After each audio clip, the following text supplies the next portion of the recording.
So that others can benefit from this, we will do a recording of this training. Today, we'll be talking about a very important part of presentation, a very important part of speaking. We'll be talking about icebreakers in public speaking. Icebreakers in public speaking. I'd like to take you straight to my screen where I'll show you the slides and we'll get going almost immediately.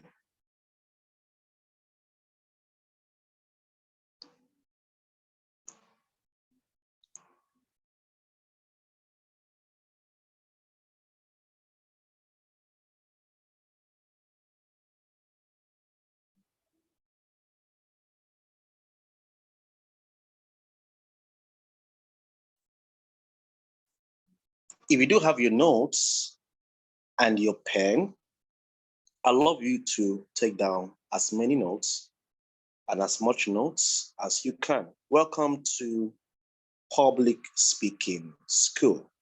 Like I said earlier, we'll be talking about icebreakers in public speaking. I'd like to begin with the words of Carl Buchner. Carl Buchner once said, "They may forget what you said, but they will never forget how you made them feel." They may forget what you said, but they will never forget how you made them feel. Your goal as a speaker is not just to get the audience to hear you, but to get the audience to feel you, to experience you, to share the moments with you. That should always be your goal as a speaker. Like I said, content is not king in public speaking. Delivery is king. And if you focus on delivery, you think a lot about the audience. You think a lot about how to make an impression on them. For those of you who do assignments, we assess you by judging you and evaluating you on what's called your audience appeal. Audience appeal talks about how well you're able to engage your audience. How well are you able to engage your audience? And one of the ways to engage your audience, to make them experience you, to make them feel you, is to use icebreakers. Icebreakers are or is a facilitation tool. I like you to write down the word facilitation. Some people say I'm a facilitator. What do they mean by, or what do we mean by facilitator? A facilitator is someone who uses games, simulations, and other tools, including icebreakers, to make sure that the presentation is more participatory. In other words, the audience are involved in the learning process. The learning is not just happening, or the presentation isn't just coming in from the speaker. There is high level of interaction. There is role play. There is multi-voting. There is Delphi technique, and there are icebreakers so that the audience is participating. I often will say that you don't just speak for the audience, you speak with the audience. I want to ask that which one is better? Which one will make a stronger impression? A lot of students, 90% of the time, will say speaking with the audience is a lot better. Excuse me. So what's an icebreaker? An icebreaker obviously is a facilitation tool. But in more specific terms, an icebreaker is an activity or game. I'd like you to write this down and underline the word activity. Isn't that strange that even as a speaker, you can engage in activities? Because again, your goal is not just to reel out content or to be verbose or to just speak. Your goal is to actively engage the audience. This Chinese proverb says that what I hear, I forget. What I see, I remember. What I do, I experience. So icebreakers enable people to experience the message. And the experience of the message allows that message to be edged in their memory. And that's the goal. So an icebreaker is an activity or game. If you're just joining us, please, I'd like you to mute your sound. Thank you. An icebreaker is an activity or game that is used to welcome and warm up the conversation among participants in a meeting, team building session, or an event. So icebreakers can be used in a meeting, a small meeting, a big meeting, a boardroom meeting, a launching. It can also be used for team building sessions. You're a leader, and you want to build your team. You want to get your team to bond as you build them. Icebreakers can be used and in events. Let's look at some more definitions of icebreakers. An icebreaker is a facilitation exercise. In the toolbox of facilitation, icebreakers are one of those exercises you can use. Like role play is an exercise you can use. Like the Charlotte's procedure is an exercise you can use. Like the Delphi technique is an exercise you can use. It's a facilitation exercise you can use. Like brainstorming is an exercise you can use. Like multi-voting is an exercise you can use. One of those tools, one of those exercises is icebreakers. An icebreaker is a facilitation exercise intended to help members of a group begin the process of forming themselves into a team. Now, there are 4 stages of team formation. The first stage is called the forming stage, where people begin to bond, where you're trying to get people to bond. Then after the forming stage, we have the storming phase, STORM, where because of personality clashes and differences amongst participants, there's this clash. Then the third phase is the norming, NORMING, where people begin to adapt with their personalities, begin to adjust, where adaptability becomes the rule of the game in team formation. And then the last part is called the performing stage. As a result of the adaptation, as a result of the norming, the normalization of that framework, of that team, they begin to perform well. Peak performance becomes the name of the game. So we have forming, storming, norming, and performing. So in order for us to facilitate the process of team building and make sure that people who work with us in our team, whether in church or in our businesses, in our groups, to begin performing at the level we want them to perform, we need to introduce icebreakers. So icebreakers are facilitation exercises that enables us or helps team to begin the process of bonding and norming and then performing. Icebreakers are commonly presented as games or as a game to warm up the group by helping members to get to know each other.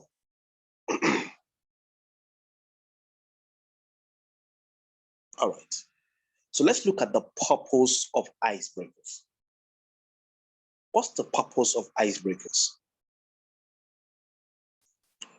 Number 1, an icebreaker should be related to the subject or the purpose of the meeting. So if you're a speaker or the compare of the occasion or the MC of that event, whatever icebreaker you're using, again, icebreakers are activities or games designed for the occasion. So the icebreaker should be related to the subject or the purpose of the meeting. So one of those days I had this event that was talking about investment and finance, and I was supposed to give a speech.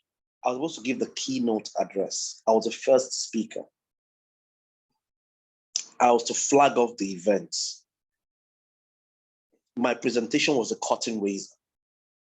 So the first thing I did when I climbed the stage was to say, I put my hands into my pocket and brought out 5,000 naira. And then before I brought out the 5,000, I said to the audience that a lot of people don't take action. And there's so much information everywhere. I mean, there's so much information, very little wisdom. And wisdom is actually taking action, implementing what you heard. So people hear stuff and never apply, they never take action. And I said, a lot of people will come for this meeting, hear, be motivated, be activated, hear some information, hear principles, but less than 10% of people will take action. And the place had over 1,000 people, or probably less, but a large number of people there. And I said, less than 10% of people would take action, investment actions. And I told them, should I prove it to you? And they said, yes. You know, I brought out 5,000 naira from my pocket, or that should be about $20 or slightly more. And I said to them, I want to give somebody here this amount of money just to fuel your car and help you do something better. Who really wants this $20? Someone who feels that he deserves to get his $20. Who wants it? People raised their hands up. Some people even stood up. Some people mounted, I want it. And since I saw nobody responding to it, I repeated again, I want to give this 5,000 naira or this $20 to somebody here who really wants it. Who wants it? And then as if a light bulb had, come open, popped open or switched on in the mind of one of the participants, he just stood up. One of these guys stood up and walked straight towards me.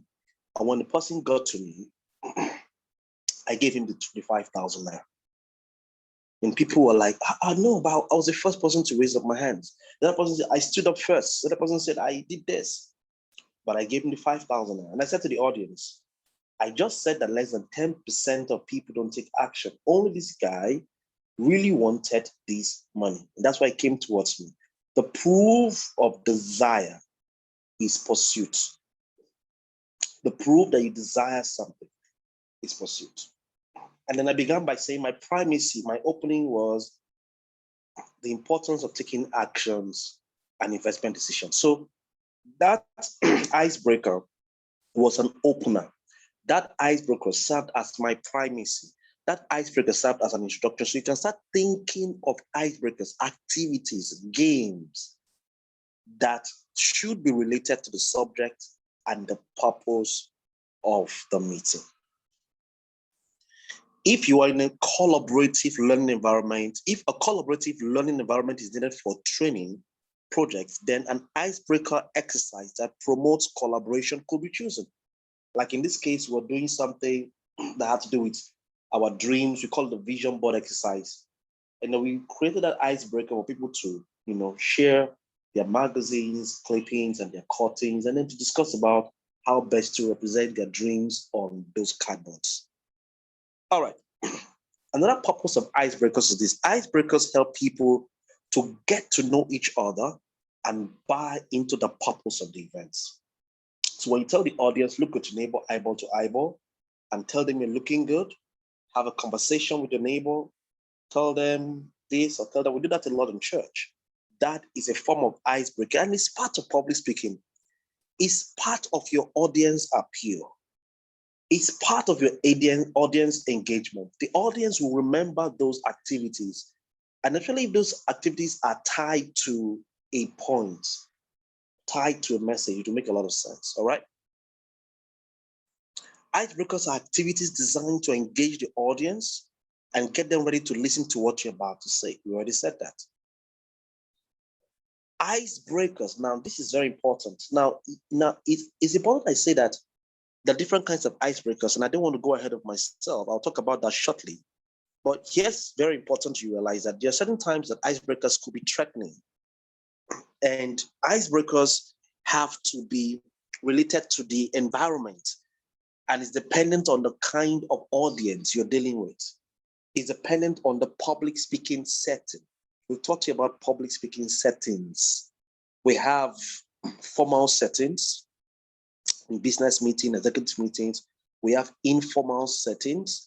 In those kind of settings, you are slangish, you can be freer, you can use more energetic kinds of icebreakers.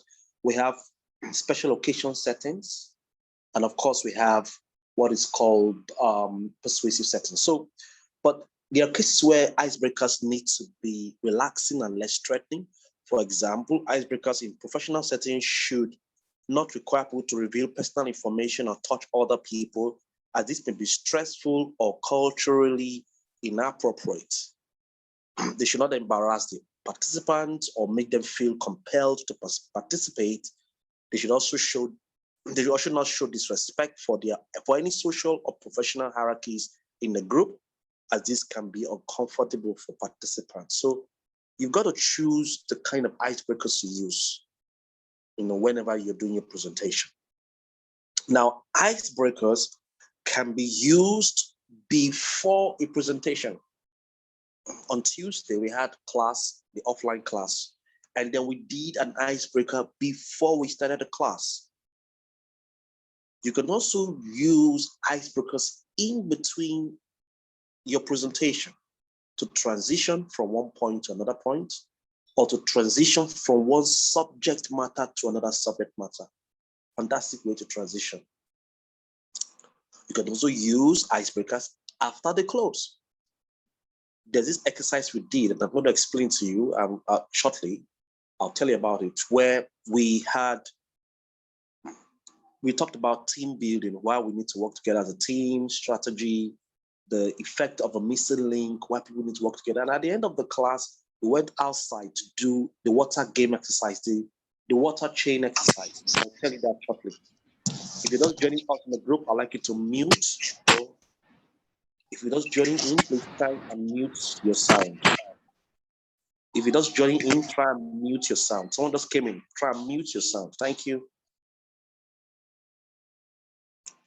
Trainers mistakenly think that trainees need to be serious to listen to what you are saying. Trainees may come in tense from prior to. So people think that whenever you want to speak, everybody has to be serious.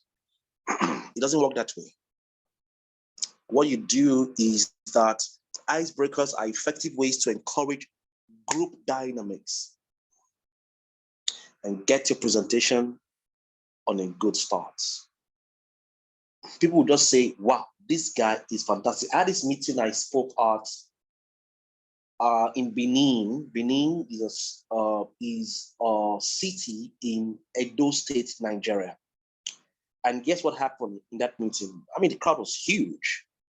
And I was standing before that crowd. And these guys had never heard of me before. They're inviting up a motivational speaker to come motivate them. When you call up a comedian to come crack a joke, what do you expect? You expect to laugh. So if you call a motivational speaker to come crack a joke, you expect to be motivated, all right? So I came up there feeling a bit tense with this very unfamiliar audience.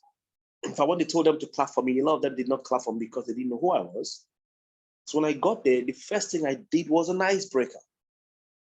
All right, so I got them to say, I said, distinguished ladies and gentlemen, I'd like to appreciate you for this time. I'm going to spend a few minutes to inspire you, motivate you. I'd like us to put our hands together for ourselves, celebrate ourselves, and they did. And I now told them, okay, you know what? I want us to do a quick exercise before we continue. Look at your neighbor eyeball to eyeball. The moment I said that, a lot of them stopped focusing on me and they started looking at themselves. That gave me time, that gave me a breather, that gave me time to take control of the stage. And the next thing I said was, look at neighbor eyeball to eyeball. Tell neighbor, you are bigger and you are more than this. And he said, I don't think your neighbor heard it. I said it. And he said, tell neighbor again, neighbor, you're more than this. And he said it to the neighbor. And I told them, walk up to 4 people and tell them, neighbor, you are more than this, you're bigger than this. And all of a sudden, the place was a bit rowdy. People started moving from place to place, talking to neighbor, you're more than this. And when they settled back to their seat, I told them to put give themselves a round of applause. And they did. The place erupted in excitement. I had broken the ice, literally, that stereotype, that stiffness, that's the word, stiffness. That ice had been broken, and then they could connect with me. Some of them were thinking, oh, this guy's going to be a fantastic speaker. And that set off my presentation on a very good start. So learn to use icebreakers, even if they're very simple ones. Icebreakers involves. So that's the thing about the icebreaker. It involves, and sometimes it relaxes people and then open the lines of communication. For example, if you tell a neighbor, discuss your neighbor, greet your neighbor, or tell anybody this. They may never have spoken to that neighbor prior to that time, but just by you saying this, they'll begin to do that. And it also opens the lines of communication between you, the speaker, and them, the audience. All right? Look at this icebreaker. Icebreakers can also be pictures.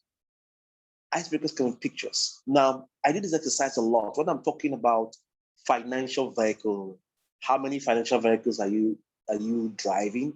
And I use it a lot to describe how many, what kind of vehicle, financial vehicle are you using?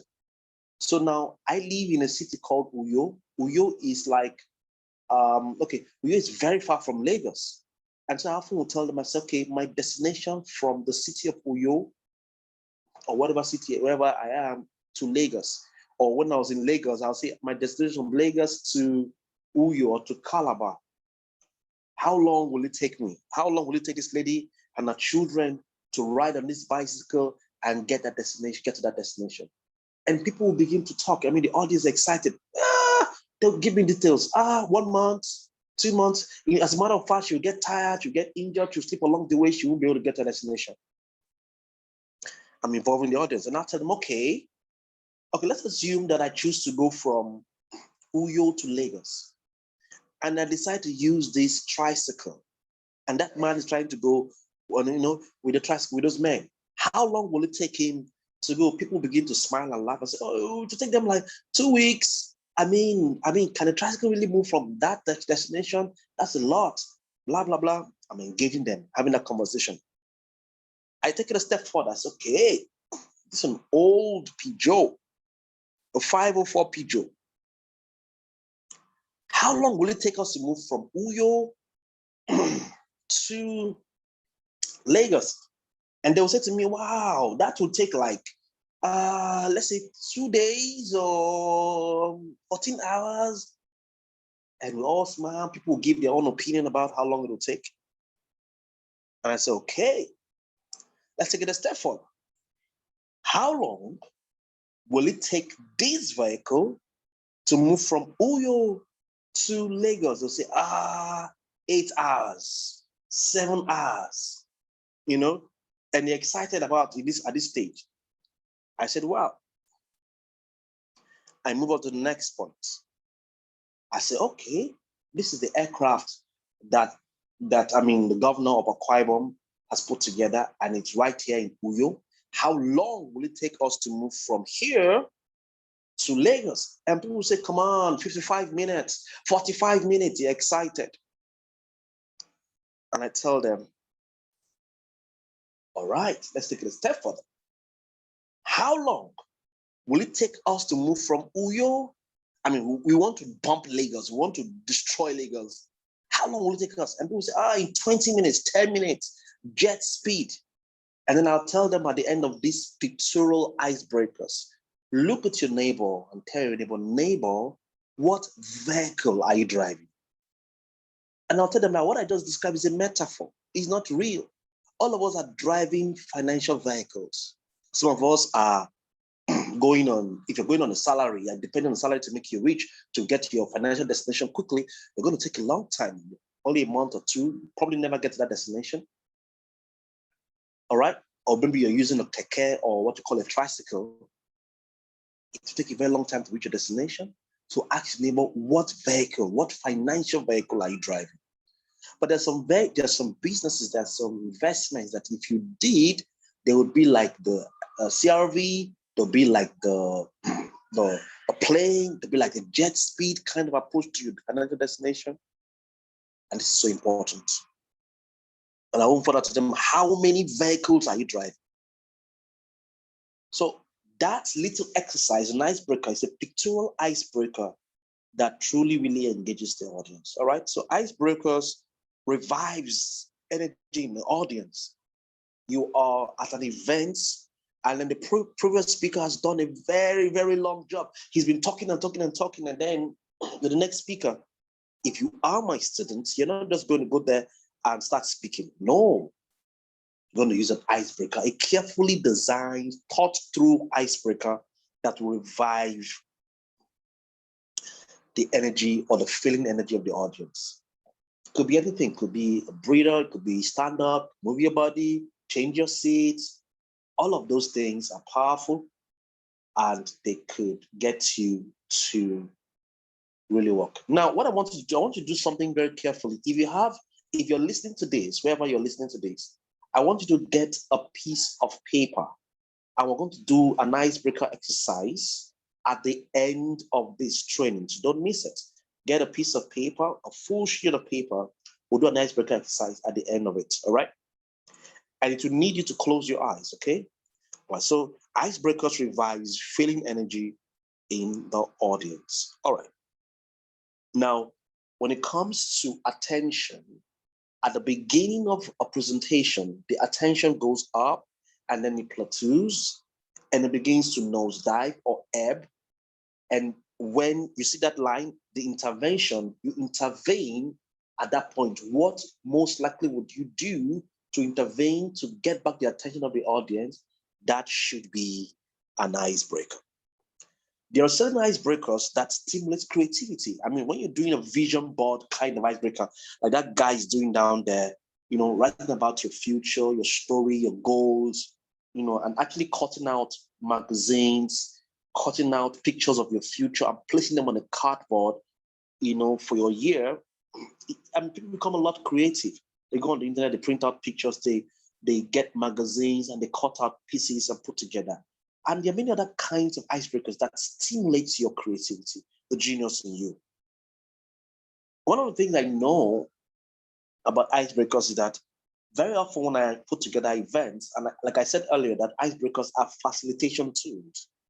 Icebreakers equalizes. That's not equalizers. Icebreakers equalizes differences among trainees. That's me. Please correct that. Icebreakers equalizes differences among trainees. That's me doing trainings for DHL Nigeria. They had this retreat in Lagos, and they invited me to speak. I'm the one wearing the black suit and the red tie in the middle of them. And you have the top. You can really not identify who the CEO of Nigeria, the head of sales, HR, all of them were in that meeting for that training. I was invited to speak, and interestingly, all of the game and activities I did for the over 3 or 4 hours I had with them, I used icebreakers. I couldn't quickly identify the CEO. The other picture at the other end are a few of our offline students who come to the academy. Most of you don't know that we have a physical office, an academy in the city of Uyo, where we train people. And a lot of them are multi-billionaires. We have cars parked, and a few of them are even here today. They sit down, and then we do stuff together. One of the things that using icebreakers do, it helps people to bond and equalizes differences amongst trainees or participants. Icebreakers encourages us, that's the word, encourages us to look at the world in new ways. If you're just joining the group, I'd like you to mute your mic. Thank you. If you're just joining in, I'd like you to mute your mic. Someone just came in, please mute your mic. God bless you. There are people who don't like icebreakers. Again, that takes us to the point I said that different public speaking settings and beyond that, even our personalities can affect how we respond to icebreakers. People who dislike icebreakers may be reacting to previous experience with irrelevant, pointless, and poorly designed icebreakers. A lot of people say, George says we need to do icebreakers. And they come up with all kinds of icebreakers that are irrelevant and pointless. Your icebreakers should be on point. Your icebreakers should be tailored to fit into the entire purpose of the presentation. Your icebreakers should lead to your opening or your primacy. Your icebreaker should have lessons, It shouldn't be pointless. That's the point I'm trying to make. Participants also show aspects of their personality as people with different personalities or learning styles respond differently to the same exercise. And one of the things you also notice about icebreakers is that those games and activities enabled us to know the kinds of people we're dealing with. And this is so very important to know, all right? All right, so let's see a summary of what we're talking about here. A summary of it. Icebreakers. Icebreakers help people to get to know and learn more about each other. Icebreakers help people to integrate and connect. Icebreakers help people to feel relaxed, you know, and be more comfortable. Icebreakers help us start conversations and enhance communication. Icebreakers should build trust and break down barriers. So this is so important. There's more. Why icebreakers? Icebreakers encourage receptivity, both listening and contributing, because if you use icebreakers, people become alert to your presentation, and beyond that, they want to contribute to whatever it is that you're discussing. Icebreakers encourage people to break out of their own department or clique.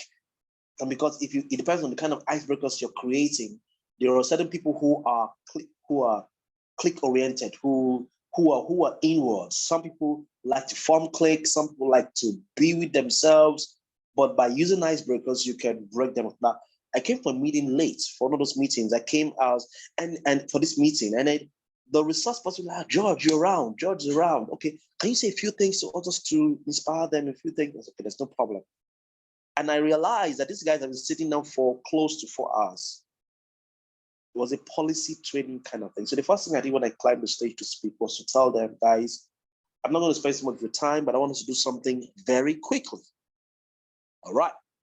I told them, you know what? I want you to stand up, pack all your things, and change your seats. I said, don't change your seat. Don't do one seat change. I want to do a radical change, you know, and people began to pack the things and move. They began to move. And as they are moving, I was starting to say, when life wants to cause things to happen in your life, the change can be very radical. So be ready. You've got to be ready for change. Change may not be convenient. Change is very radical. So move. Some people move a step fast. I say, no, move as far as you can move, because change is the only constant. So I used that exercise to get the audience to stand up and to move. And as they moved, they felt a lot relaxed, okay? And that made them more receptive towards what I was saying. And also broke out, you know, I enabled them to leave that clique. When they were staying with somebody, I said, no, you don't have to stay with that person. Life will change in such a way that you don't stay with the same people you are used to staying with, all right?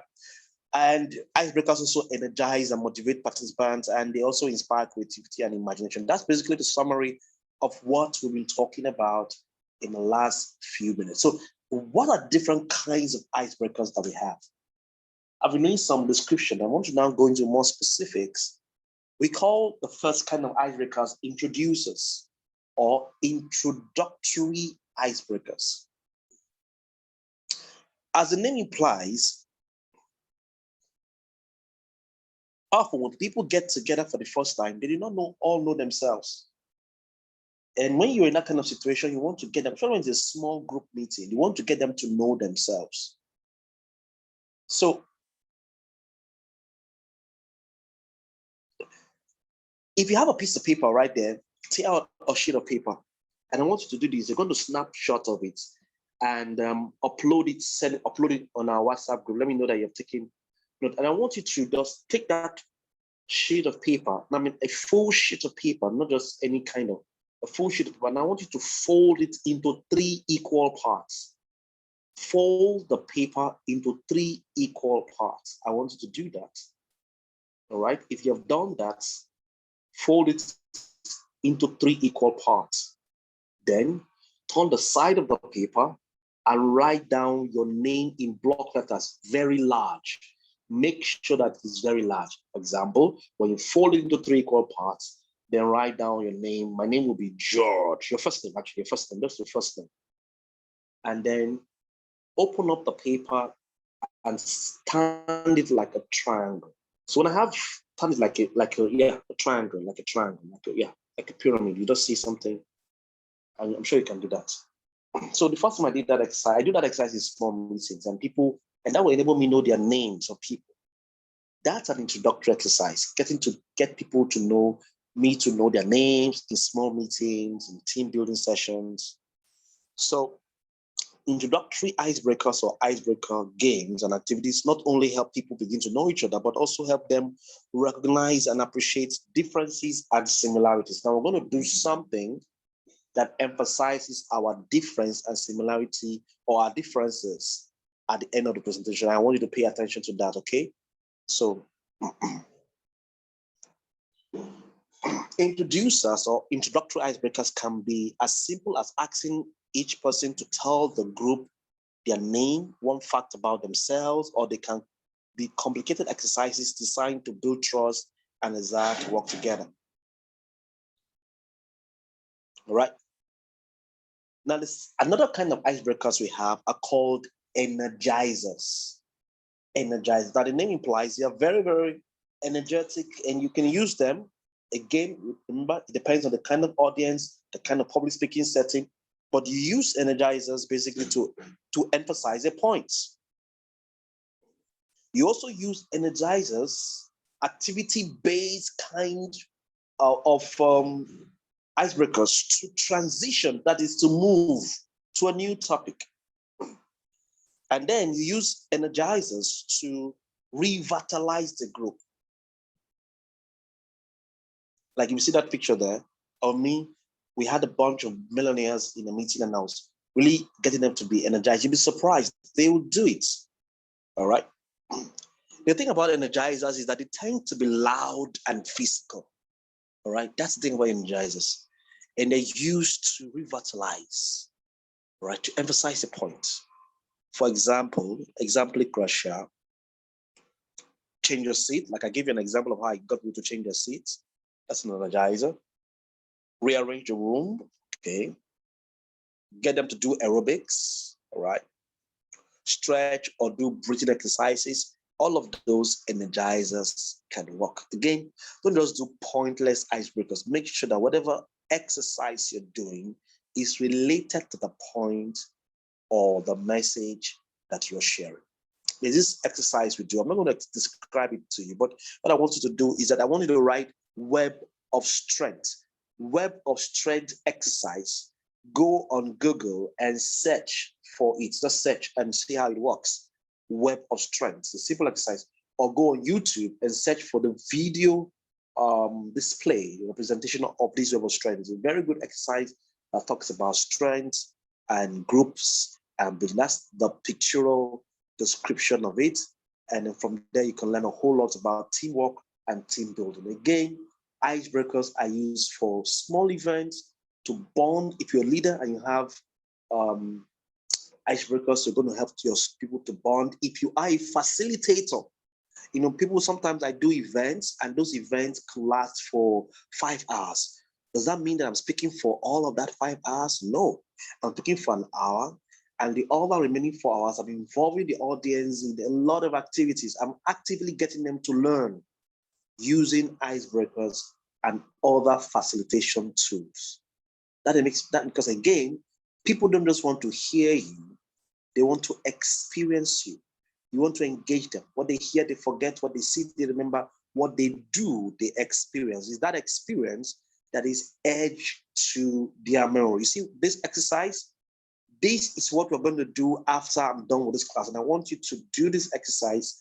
You know, so get a piece of paper. We're going to complete this exercise at the end of the presentation. It just tells us, it teaches us two things. One, I like you to say without unmuting yourself, say to yourself, mouth it to yourself that I'm unique and I'm special, I'm different. I'm unique, I'm special, and I'm different. And then it will also help us understand the challenge that leaders face when communicating to different sets of people, people from different backgrounds, different cultural, you know, different creativities, different learning styles, different processing, how they process things and what results, what outcomes they have. So that's one of the things you're going to be learning. Okay, that's me doing a very strong energizer. You know, also the next speaker, people were already tired. I had to do this quick one and look at the smiles on their faces. They were excited to do it with me. All right. So icebreakers can be exciting.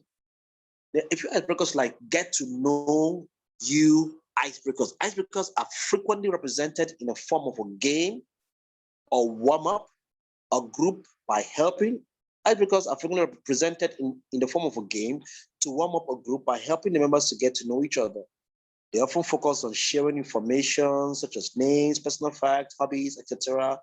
Getting to know you icebreakers also help people who already know each other to become more acquainted. So you can work out like I would often do. I would tell people, you know what, meet a neighbor, have a conversation with them, meet them, and then at the end of that conversation, a few members in the group are telling, okay, so tell us who you met, and then they go ahead, and then, I mean, some people who took their time to learn about the other person will give more details and so on. So get to know you icebreakers are fantastic. So a few other, there's something called team building icebreakers. Many icebreaker games are intended to help a group to begin the process of forming themselves into teams. Some teamwork icebreakers, such as building activities, aid group dynamics by building trust, communication, and the ability to work together. All right, so this is the exercise I did with DHL. Now I want you to look at the pictures very carefully because I'm going to be describing it. I can't show you because we're online, but I decided to put this picture so you can see how it works. So we had two teams. If you look at the second picture, we have two bowls on the floor, and that's me trying to pour water in those bowls. First bowl for team A and the second bowl for team B. Now, team A stood in a straight line, team B also stood in a straight line. Right in front of them are two glass cups, two glasses. Their goal was to discuss strategy, and their goal, the first person will go to the bowl. When I give them 60 seconds or less seconds, the person will go to the bowl, scoop water in his hand, transfer the water to the next person, transfer to the third person, and then the last person. Last person will take the water in that has been transferred to him or her, and then go pour it in the glass cup. And that process will continue for 60 seconds. Before they do this exercise, they're told to discuss strategy, to arrange themselves, in a manner that will give them the advantage. That's me doing something for an oil company. And then after having this conversation with them about team building, of course, again, I just told you to do an exercise, right?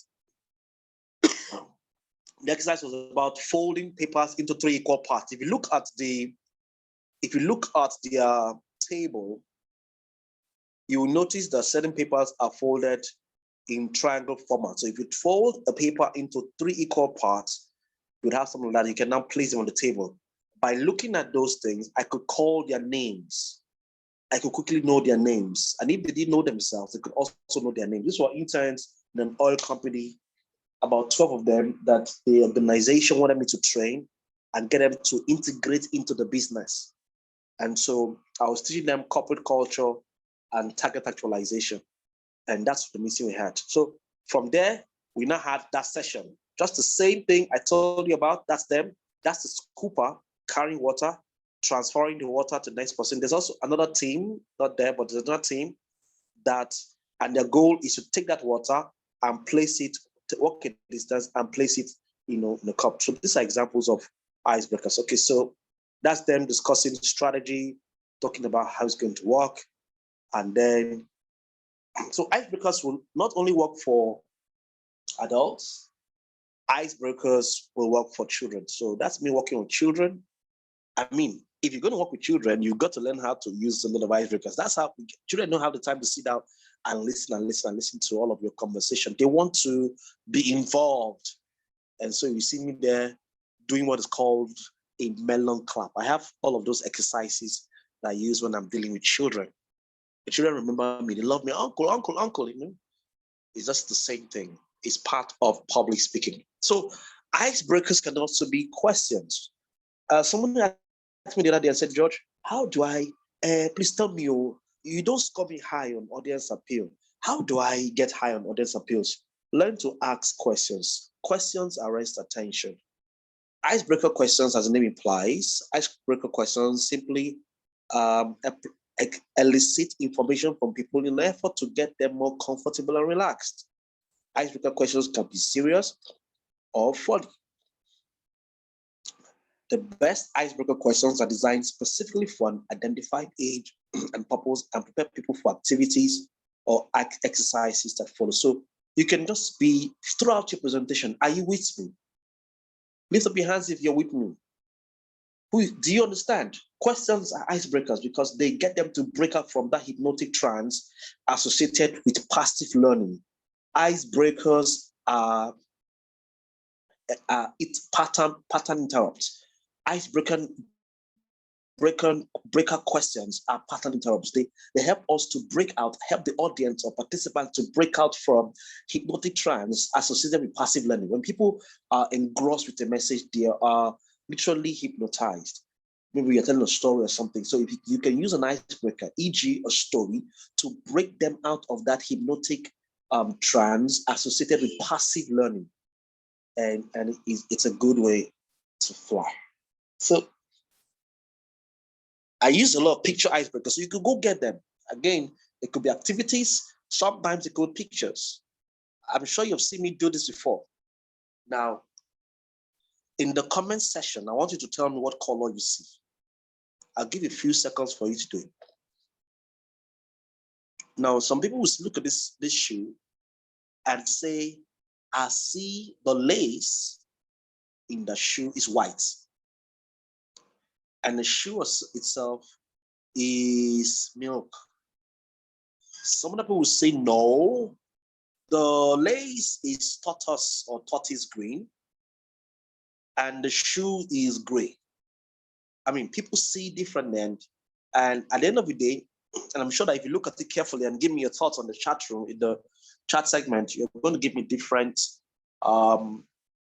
interpretation. If you see green, some kind of green and carton color, it means that you use your left brain, the left part of your brain. If you see white and something different from what others are saying, from what the majority, that means you use your right brain or the right part of your brain.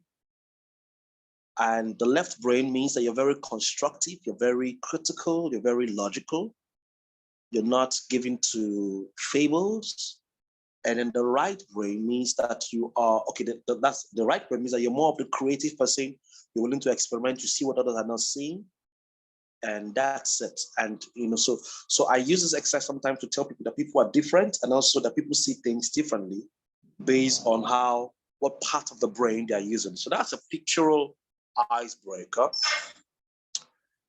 If you follow my WhatsApp status, you also saw this. Now, I want you to also comment if you're participating in this class and in this Zoom class, you're still in this Zoom class, I want you to write down in just what you see. Now, when I did this exercise, sometimes during the breakout sessions, during the breaks, just before we begin again, I tell them, what do you see? What do you see? And somebody said to me something very striking one of those days, and he said, I see an old man and an old woman reminiscing their youthful days.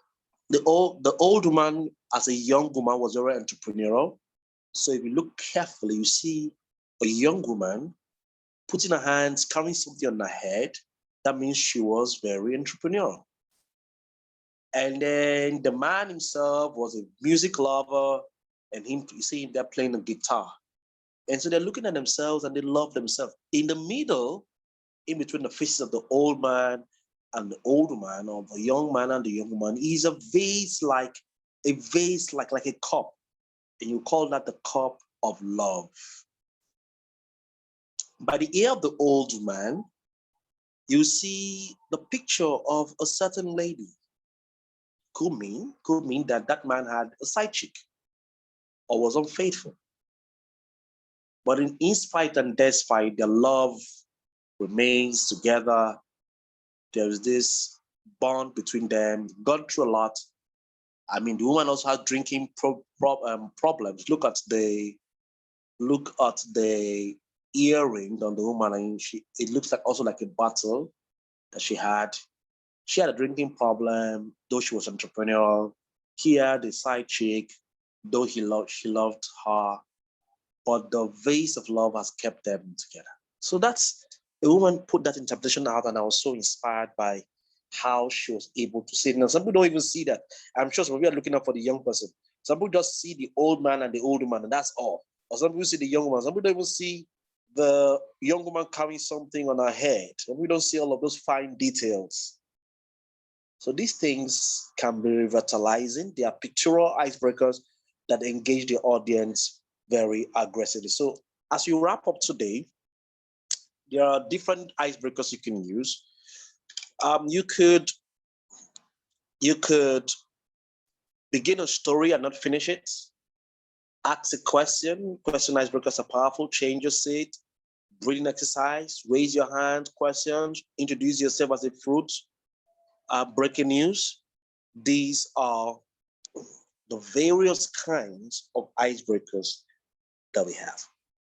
Now, I want us to do an exercise. I told you to have 2 sheets of paper. The first sheet of paper was for you to fold the paper into 3 equal parts. I hope you've done that.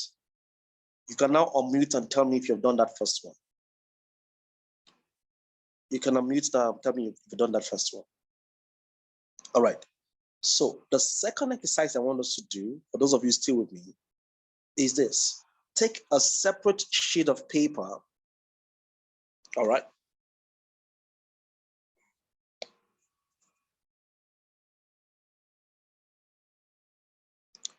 Take a separate sheet of paper, and I want you to do this one quickly. Let me just show you what you're supposed to achieve.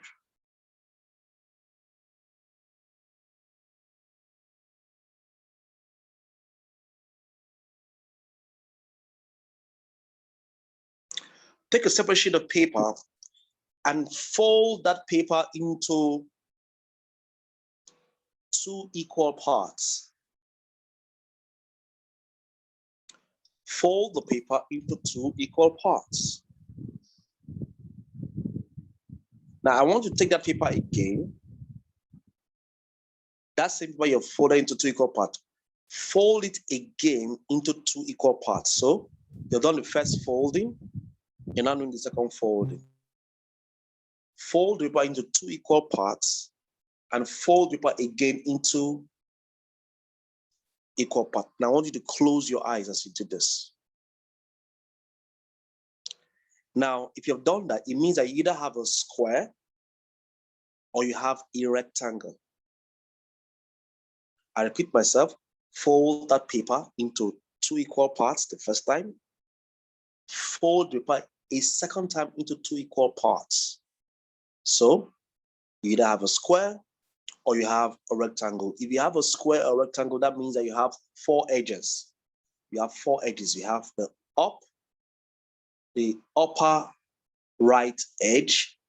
You have the lower right edge. You have the left upper edge. You have the left lower edge. These are 4 edges of 4 angles. You know, a square or a rectangle has angles. Now, what I want you to do, what you have in your hands, is that I want you to go to the up right edge and cut out a piece for me. Just cut out something that looks like a triangle. Just cut it out. Carefully cut out the edge. Just cut out the edge. So that you have a very small triangle in your hands. Cut out the edge, the up right angle. Go down to the low right edge and do the same thing. Cut out a small piece of it. Just cut out a small piece of it. Just like you did up. Now go to the other side and then cut out, perhaps from the right, is the right or left? Okay, the left part, and then cut out, do the same thing, cut out the edge, just a piece of it, so that you have a small triangle you cut out. Then go down and then cut out at the lower edge and cut out a piece of it. What that means is that you'd have cut out 4 edges and 4 different parts. Now, what I want you to do is that if you've done this exercise successfully, I want you to open up what you have done, and you're most likely going to have any of these different images you're seeing right now on the screen. Now, the next thing you're going to do is you're going to snap it and upload it on the WhatsApp group so that we can see the different creative thoughts that came out of you, creative activities and pitch styles that came out from you. Now, the lesson from this icebreaker is this: you are different, you are unique. You're very different, you're unique, and then you can not actually get the same result that your neighbor has gotten, because you're different and you're unique, you're special. That's the first lesson. The second lesson we'll learn from this exercise is this. Now, I'm telling you, I'm giving out information to every one of you at the same time, and the outcomes we are all going to have will be different, totally different. It could be a challenge. It's a challenge in leadership. A challenge of leadership is getting people's ideas to work together, getting people from different concepts, different ideas, different philosophies, different cultural backgrounds to still work together. That is the challenge of leadership. I hope you learned something today. I hope you got value. And I want to thank you for reaching out to me and being part of what we have learned today. God bless you. I'll take questions.